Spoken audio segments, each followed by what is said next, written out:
And thank you tonight. How Louisiana leaders are paying their respects tonight to late civil rights icon John Lewis.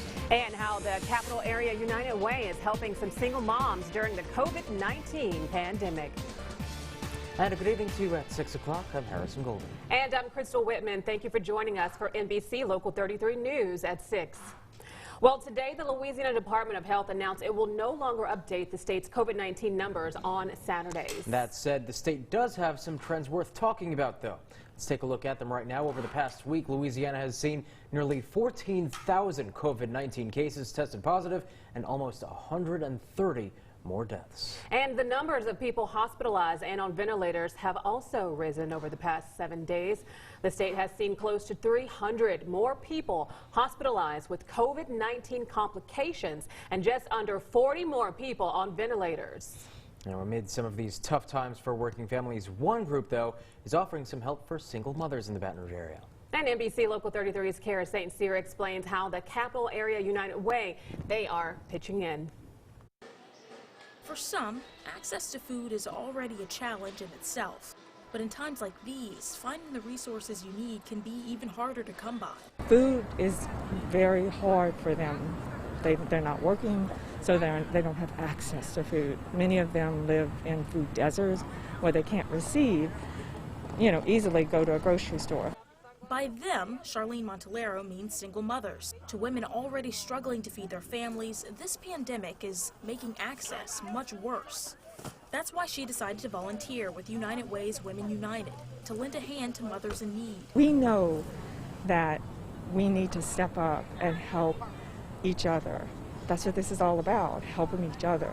Because when we help each other and when we help someone in need, our whole community is uplifted. The group is sending single moms home with boxes of fresh produce, a grocery store gift card valued at $75, and restaurant gift cards. They even have extra perks like gas money and free hand sanitizer. LSU gymnastics coach Dee Dee Bro stopped by to this event because she says she knows how hard it is to provide for a family. There's so much excitement and so much gratitude and a lot of God blesses and a lot of thank yous, and that's why Nikki and I are out here, just to give back to the community, back to our city that has given us so much. All the food and gift cards were provided via donation from volunteers like Montalero. In 6 weeks of putting this together, the CEO of Capital United Way says the organization provided care packages for 311 single mothers. Kara St. Cyr, NBC Local 33 News.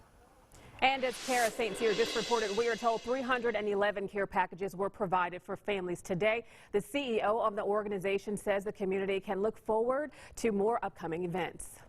Well, today in Baton Rouge, another area nonprofit helping give out food to those who need it most in these times. This morning, the Greater Baton Rouge Food Bank held a food drive at the Lamar Dixon Expo Center in Gonzales.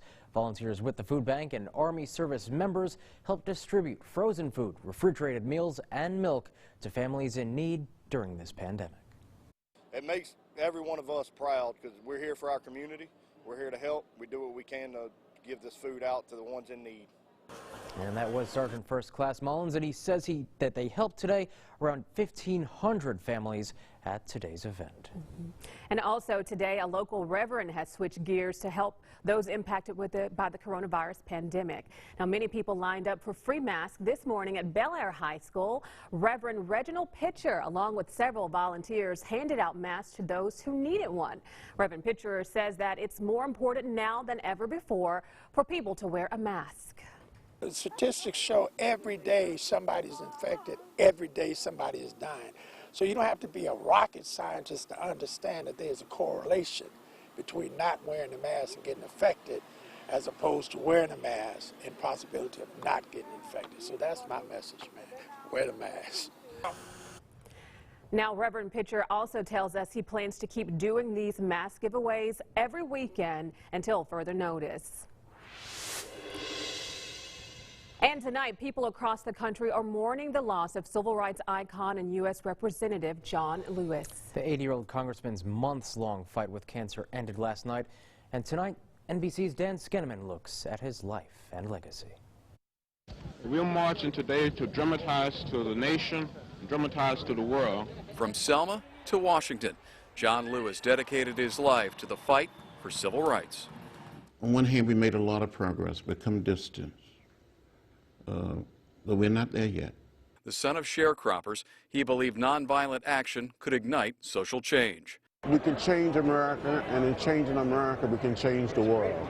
I was beaten by state troopers. Arrested dozens of times, he became one of the original freedom riders, challenging laws in the South which prohibited black and white riders from sitting together on interstate buses. The buses were often targeted by angry mobs. In 1963, he helped organize the March on Washington, when hundreds of thousands of activists gathered at the National Mall to hear one of the iconic speeches in American history.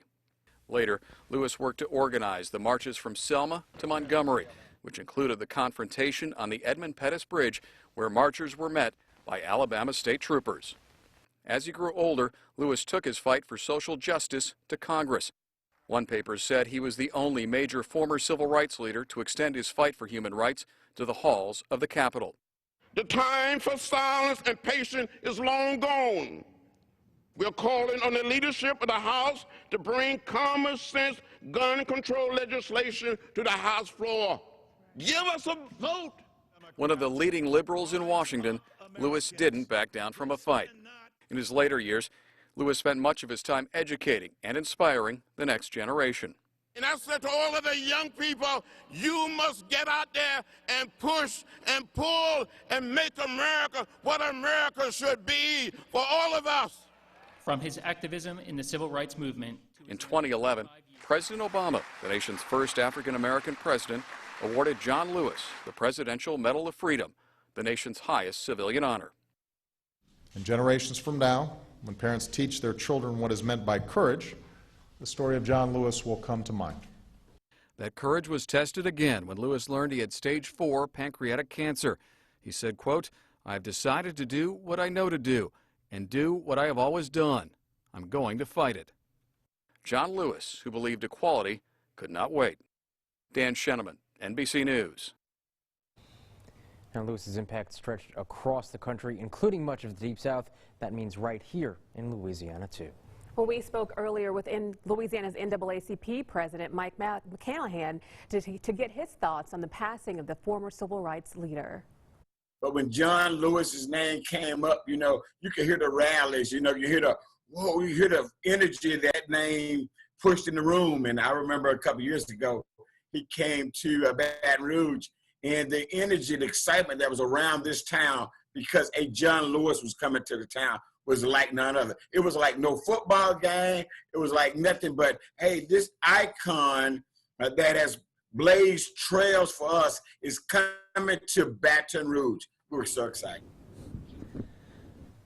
U.S. Representative Cedric Richmond, right here from Louisiana, released this statement last night on John Lewis's passing, which reads in part, quote, "As we say goodbye to a deeply beloved and respected friend and colleague, let me extend my deepest condolences, gratitude, love, and strength to his family, friends, and staff, and all those whose lives he touched. May his soul rest in peaceful paradise, and may his legacy live forever."